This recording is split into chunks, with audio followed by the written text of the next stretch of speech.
राधे राधे, जय श्री कृष्ण। दोस्तों, एक दिन एक महिला अधिकारी जो कि अपनी गाड़ी में सवार होकर आगे जा रही होती है, अचानक वो देखती है कि रेड लाइट पर एक भिखारी सा खड़ा हुआ है और अपने पैर को जैसे तैसे लंगड़ाते हुए उस मैडम के पास आता है। मैडम लाल बत्ती की गाड़ी में मौजूद, और मैडम का आगे अपने कटोरे को आगे हाथ फैलाते हुए कहता है, मैडम कुछ दे दो।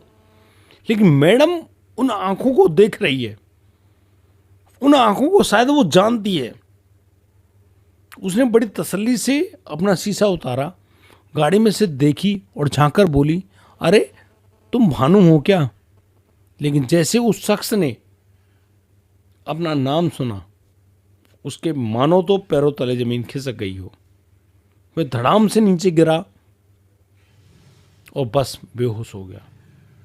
क्यों बेहोश हुआ, ये एक ऐसा रहस्य है जिसको मैं इस पूरी वीडियो में आपको बताऊंगा। लेकिन वो कौन तो अफसर थी और कौन वो भानु था और कैसे उसकी ये पूरी हालात थे, क्या वो एक दूसरे को जानते थे, सारी बातें मैं आज आप लोगों को बताऊंगा। इसलिए बड़े प्यार से इस कहानी को अंत तक जरूर देखिए। और हाँ, यदि ये कहानी आपके हृदय तक जाए तो आप एक सुंदर सी कमेंट और प्यारा सा लाइक हमारी इस वीडियो पर जरूर कर दीजिएगा, क्योंकि यह मेरा उत्साह बढ़ाने के लिए बहुत कुछ है। दोस्तों, बिल्कुल समय नहीं गंवाऊंगा और आज मैं आपको लेकर चलता हूँ उत्तर प्रदेश के आगरा में। आगरा शहर का वो जो संजय कॉलोनी का इलाका है, वहाँ पर रात के करीब 7 बज रहे थे। एक लड़की जिसके साथ 3 बच्चे थे, और वो लड़की कहूँ या फिर उनको एक महिला कहूँ जिनके साथ 3 बच्चे थे, वो सुबकती हुई सीधी बस स्टैंड की तरफ बढ़ रही थी। वो वहाँ उस बस स्टैंड पर जाती है और फिर एक बस में सवार हो जाती है। बस में सवार होते ही बस अब आगे बढ़ती जा रही है। बस एक ऐसे स्थान पर जाकर रुकती है जिसका नाम होता है मथुरा। मथुरा में जाने के बाद वो लड़की उतरती है और फिर एक ऑटो को हाथ का इशारा करती है और फिर रात को ही अपने परिवार में अपने घर पहुंच जाती है। वो अपने घर में तो गई, लेकिन जब पिता ने घर का दरवाज़ा खोला और उसने जब अपनी बेटी को वहाँ पर देखा तो उसके पैरों तले ज़मीन खिसक गई। वो सोच रही, बेटी तुम इस समय इस रात को यहाँ पर क्या कर रही हो? तुम्हें मालूम है आप समय कितना हो रहा है? तो वो लड़की अपने पिता को सीने से लगाकर फूट फूट कर रोने लगी और कहने लगी, मेरे नसीब फूट गए। तुमने मेरा जो नसीब था, मेरा जो भविष्य था, वो ऐसे अंधकार में छोड़ दिया है कि अब मेरा जीना भी मुश्किल हो गया है। मेरा मन करता है मैं रेल के आगे कूद जाऊं, मेरा मन करता है किसी नहर में कूद जाऊं, या फिर मैं खुद को लटका लूं, या फिर मैं कोई जहर खा लूं। लेकिन मैं ऐसा कुछ भी नहीं कर सकती, क्योंकि मेरे साथ मैं अकेली नहीं, ये 3 लोग जाएंगे। ये 3 बच्चे जो आज मेरी खास जिम्मेदारी बन गए, मैं इनके साथ कैसे ऐसा कर सकती हूँ? नहीं, मुझसे ऐसा नहीं होगा। मैं तो आज अपने पिता के सामने रोने आई हूँ, बिलखने आई हूँ, उनसे कहने आई हूँ कि देखो मेरा नसीब कितना बुरा हो गया। तब तक उस लड़की की माँ भी वहाँ आ जाती है, उस लड़की का भाई भी वहाँ आ जाता है, और आकर वो लोग उस लड़की और लड़की के जो बच्चे थे उनको अपने घर के अंदर लेकर जाते हैं। माँ पानी लेकर आती है, अपनी लड़की को पानी पिलाती है। लड़की पानी पीती है और बड़ी तसल्ली से वहाँ पर बैठती है। माँ बाप प्यार से पूछते हैं, बेटी एक बात बताएं, अब जो कुछ भी तुम्हारे साथ हुआ है उस सबको थोड़ा सा भूलो। अब तुम तुम्हारे माता पिता के घर में हो, इसलिए बड़ी तसल्ली से आराम से लेटो, अपने बच्चों को सुलाओ और हम सुबह बात करेंगे। ऐसा कहकर उस पिता ने उस लड़की को उसकी माँ के साथ उसके कमरे में सोने के लिए भेज दिया। ये सब जो हुआ वो तो हो रहा था, लेकिन उस लड़की की आंखों में आज नींद नहीं थी। उसको न जाने रह रहकर ऐसे ऐसे ख्वाब आ रहे थे कि उसने उसके पति के साथ क्या क्या सपने सजाए थे, क्या क्या नहीं सोचा था उसने। वो ऐसे करेगी, बहुत कुछ सोचा था उसने। वो लम्हा भी सोचा कि आज से करीब 5 साल पहले वो जब दुल्हन बनकर अपने पति के घर गई, तब उसके सपने क्या थे। वो लड़की जो कि खुद टीचर बनना चाहती थी, जिसने बॉटनी से बीएससी की, बहुत अच्छे ढंग से पढ़ने लिखने वाली वो लड़की, लेकिन आज वो ऐसे टूटे हुए हालात में अपने बच्चों को लेकर दर दर भटक रही है, उसके साथ ऐसा क्यों हो रहा है? कभी वो भगवान को याद करती, कभी वो अपने माता पिता को याद करती, कभी अपने भाइयों को याद करती, तो कभी अपने बच्चों को याद करती। उसकी आंखों से लगातार आंसू बहे जा रहे थे और वो बड़ी परेशान थी, दुखी थी, और उससे सिर्फ एक काम नहीं हो रहा था, वो ये कि वो मरना चाहती थी, लेकिन वो मर भी नहीं सकती थी। और मैं आपसे एक बात कहूँ, यदि किसी इंसान ने ऐसे भावावेश में आकर अपने शरीर को ख़त्म करना चाहा तो ये सबसे ज़्यादा कायरतापूर्ण कार्य होगा, क्योंकि इतने कायर लोगों को जीने का वाकई में कोई अधिकार नहीं है। और यदि भगवान ने तुम्हें जीने का अधिकार दिया है तो फिर चाहे परिस्थिति कैसी भी हो, आपको दिखाकर, मतलब कि दिखाकर जीना है या फिर जीकर दिखाना है। उसी को इंसान कहते हैं, उसी को मनुष्य कहते हैं। अब ये लड़की सुबह होने का इंतज़ार करने लगी, सुबह होती है। वह लड़की जिसका नाम श्रुति यादव था, वो अपने माता पिता के सामने बैठी तो सही, लेकिन उसकी आंखों से जो बह रहे आंसू हैं वो रुकने का नाम नहीं ले रहे थे। और वो बार बार कहती है कि पिताजी, तुमने उस भानु प्रताप को ढूंढा था क्या? देखा था तुमने उसको, उस लड़के में? वो इतना सुंदर है क्या? नहीं। वो इतना पढ़ा लिखा है क्या? नहीं। तुमने क्या देखा उसमें? तो वो माता पिता कहने लगे, बेटा उस समय वो नौकरी करता था, अच्छा पैसा कमा रहा था और बड़े अच्छे ढंग से उसका घर परिवार है, और वो अपने माता पिता का इकलौता लड़का है। इससे बढ़िया बात और क्या होगी? तुम आराम से रहो, तुम्हारे पास ना सास ससुर है ना ननद है, बस तुम्हारा पति है, उनकी सेवा करो। हमने तो सिर्फ ये सोचा, इकलौता लड़का सोचा। लेकिन वो लड़की जो अब कहती है अपने माता पिता से, वो वाकई में हैरान करने वाली बात थी। वो लड़की अपने माता पिता से कहती है, तुम्हें पता नहीं वो कौन है? वो कोई नौकरी वोकरी नहीं करता, वो रात रात भर चोरियां करता है। और इस बात का पता उनको तब चला जब वो थाने गई, क्योंकि उसके घर पे पुलिस आई थी पता करते हुए कि भानु प्रताप, जो कि आगरा का बड़ा चोर है, उसके फोटो लगे हुए थानों में। और वो जब गिरफ्तार कर लिया गया तब वह श्रुति यादव जाती है थाने में और अपने पास जो भी पैसा उसने बचा रखा था उस पैसे को देकर उसकी जमानत करवाती है, उसको उस थाने से निकलवाती तो है। लेकिन भानु बिल्कुल भी नहीं मानता है। भानु की वो गंदी आदतें आज भी ज्यों की त्यों ही हैं। और तुम्हें पता है वो उसके साथ क्या करता है? उसको बताने में भी शर्म आती है। तुम्हें पता है वो उसको मारता है। तुम्हें पता है वो उसको, जब वो नीचे पड़ी होती है, दर्द में करा रही होती है, तो वो उसके ऊपर सूसू तक कर जाता है। वो इतना गंदा और घिनौना व्यक्ति है। वो उसके सामने बैठकर शराब पीता है, उसको गंदी गंदी गालियां देता है, इन बच्चों को कोसता है, इन बच्चों को मारता है। वो कमाता कुछ नहीं है, वो चोरी करता है। और जब चोरी करने के लिए वो घर से निकलता है तो पता नहीं होता वो लौटेगा या नहीं लौटेगा। इतना बुरा हाल है। और जब मैं उसको बोलती हूँ कि भाई तू ये सब मत किया कर, तो वो उल्टा उसको मारता है और कहता है बचपन से ही उसने जब चोरी करना सीखा है तो वो अब क्या यहाँ साहूकार बनेगा, वो चोरी तो रहेगा। इसलिए तुम लोगों ने उसकी ज़िंदगी को बर्बाद कर दिया। श्रुति जो कि एक अध्यापिका बनना चाहती थी, अच्छी पढ़ने लिखने वाली लड़की, उसको आपने दर दर भटकने के लिए मजबूर कर दिया। इतनी बातों को सुनने के बाद वो माता पिता भी चुप से रह जाते। आखिरकार वो करें क्या, क्योंकि उनके पास कहने और करने के लिए कुछ भी नहीं था। हालांकि उस लड़की श्रुति की बातों को सुनने के बाद उसका जो भाई है जिसका नाम अंकित है, वो बहुत ज़्यादा गुस्सा होता है। वो कहता है कि मैं जा रहा हूँ आगरा और मैं देखता हूँ और कैसा भानु है। तो वो लड़की अपने भाई को रोक लेती है और कहती है भैया वहाँ जाने की कोई ज़रूरत नहीं है। तुम्हें पता है वो चोर उचक के लोग अपने जेबों में गंदे गंदे हथियार रखते हैं, ब्लेड रखते हैं, कहीं मेरे भाई को कुछ हो ना जाए। इसलिए मैं तुमसे मना करूँगी, तुम वहाँ पर मत जाना।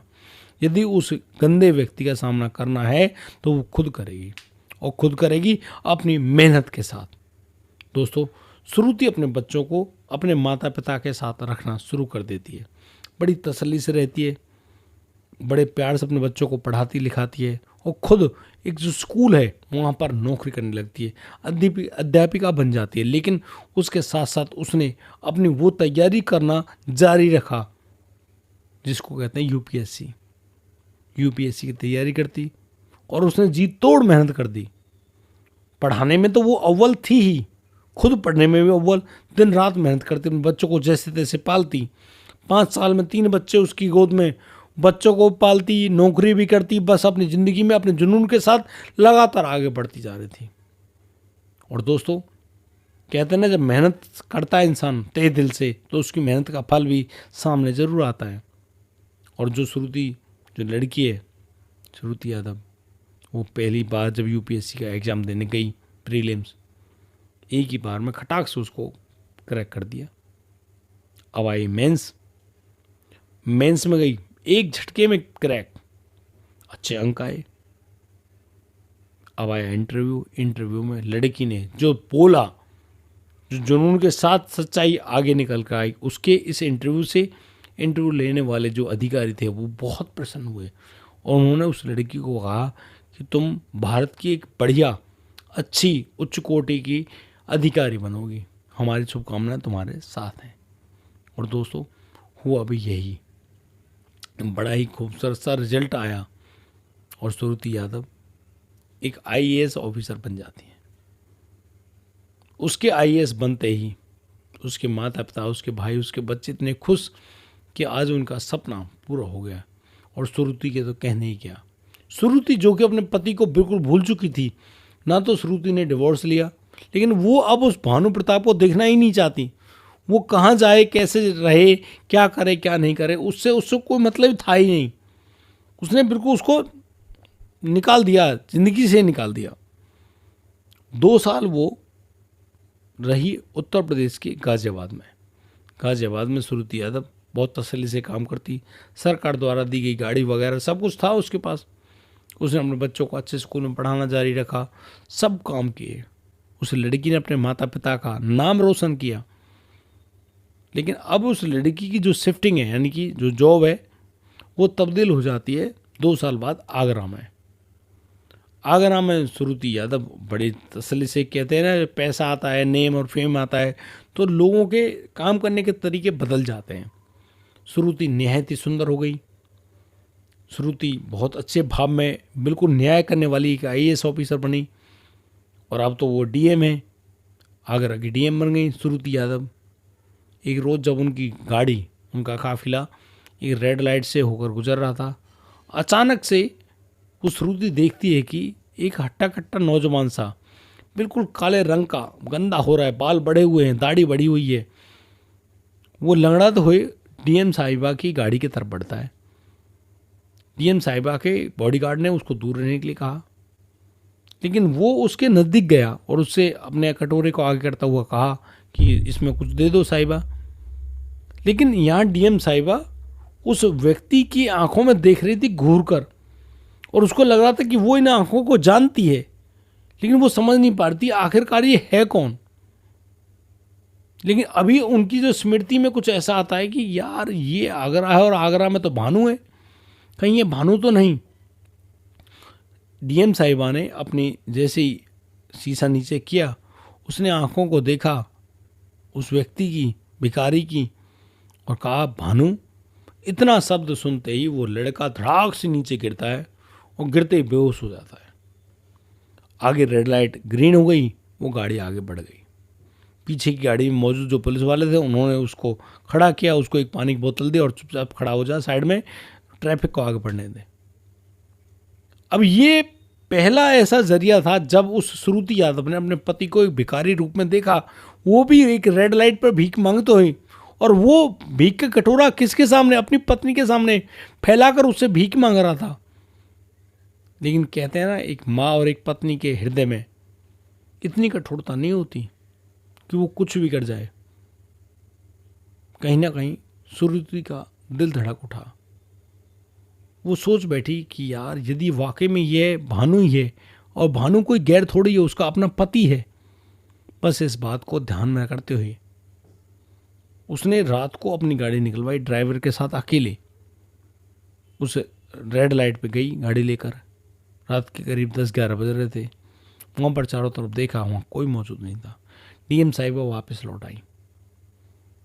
अब अगले 3-4 दिन बाद जब डीएम साहिबा का जो काफिला है वहाँ से गुजरा, तो उन्होंने देखा कि वह शख्स जो भानु है उस रेड लाइट पे उसी लिबास में एक डंडे के सहारे खड़ा है और हाथ में कटोरा भीख मांग रहा है। डीएम साहिबा ने अपने बॉडीगार्ड को इशारा किया कि इस शख्स को बुला कर लाओ, पीछे गाड़ी में बिठाओ। तो बॉडीगार्ड ने वही काम किया, भानु को पकड़ा और गाड़ी में बिठा दिया। डीएम साहिबा अपने आवास पर पहुंची और वहाँ जाने के बाद उन्होंने उस शख्स को, मतलब अपने बॉडीगार्ड को कह दिया था कि इसको नहलाओ, इसके कपड़े बदलो, इसकी कटिंग वटिंग करवाओ, इसकी सेविंग वगैरह करवाओ और इसको मेरे सामने लेकर आओ। अब तो भैया एक डीएम साहिबा का आदेश, उसकी ढंग से मालिश हुई, भैया कटिंग वटिंग हुई, बाल वाल सब बने, नए कपड़े मिले। उन कपड़ों को पहनकर भानु, जो कि अपने आप को देख रहा था, शीशे में पहचान ही नहीं पा रहा था, डर खड़ाते हुए डीएम साहिबा के सामने पहुंचा। डीएम साहिबा, जिसने अपने जो पल्लू है उसको अपने सर पर रख लिया था, वो उस शख्स को देखती है और उसके पैरों को छू लेती है और फिर प्यार से कहती है, भानु तुमने उसको पहचाना? लेकिन वो जो भानु था वो पहचान तो सब कुछ रहा था, उसकी आंखों से निरंतर आंसुओं की लकीरें साफ उसके चेहरे पर देखी जा रही थी और वो चुपचाप रोता हुआ जा रहा था। उधर डीएम साहिबा ने अपने घर में अपने कमरे में अपने पल्लू से उस शख्स के आंसू तो पहुँचे और उससे कहने लगी कि भानु की आज ऐसी नौबत आ गई कि वो रोड पर रेड लाइट पर खड़ा होकर भीख मांग रहा है। ये भानु तो बहुत अच्छा आदमी हुआ करता था, एक अच्छी नौकरी करने वाला था, रात भर काम करता था और दिन में अपनी पत्नी को पीटता था, नशा करता था, शराब पीता था। आज भानु ऐसे काम नहीं करता। जिस प्रकार से ये दंश उस भानु ने सुने, भानु को रह रहकर अपना दर्द सामने तो लाए कैसे, किससे कहे, क्योंकि इन लफ्ज़ों को जिनसे सुन रहा था उसको उसने बहुत ज़्यादा कष्ट दिए थे, बहुत ज़्यादा तड़प दी थी, बहुत ज़्यादा परेशानी दी थी।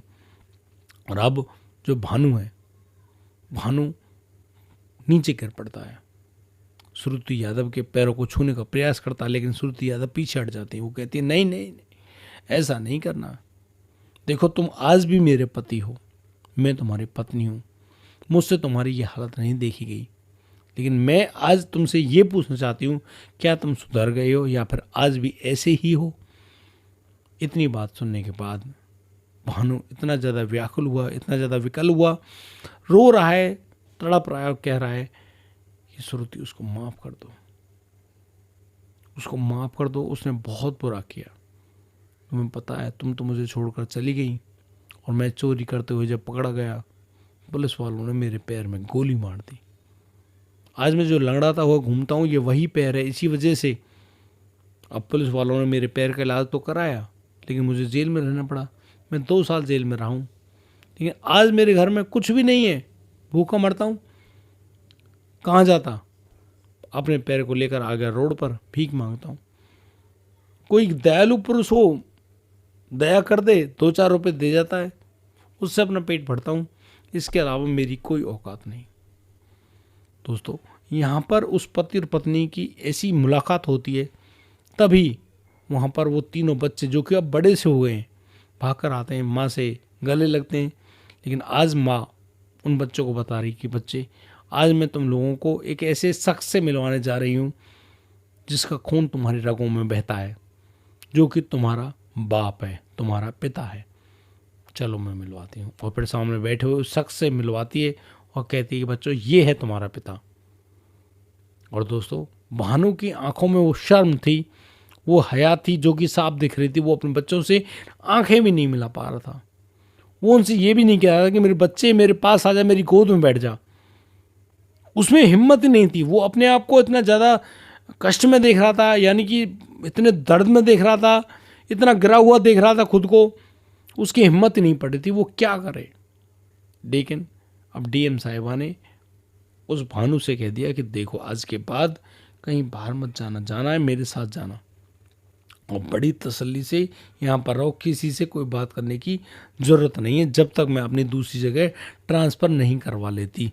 और कम से कम 2 साल तुम आराम से घर में बैठो, खाओ पियो, चैन से रहो अपने बच्चों के साथ, गाड़ी घोड़ा सब मिलेगा, लेकिन किसी से कोई लफ्ज़ नहीं बोलना, किसी को कुछ मत बताइए।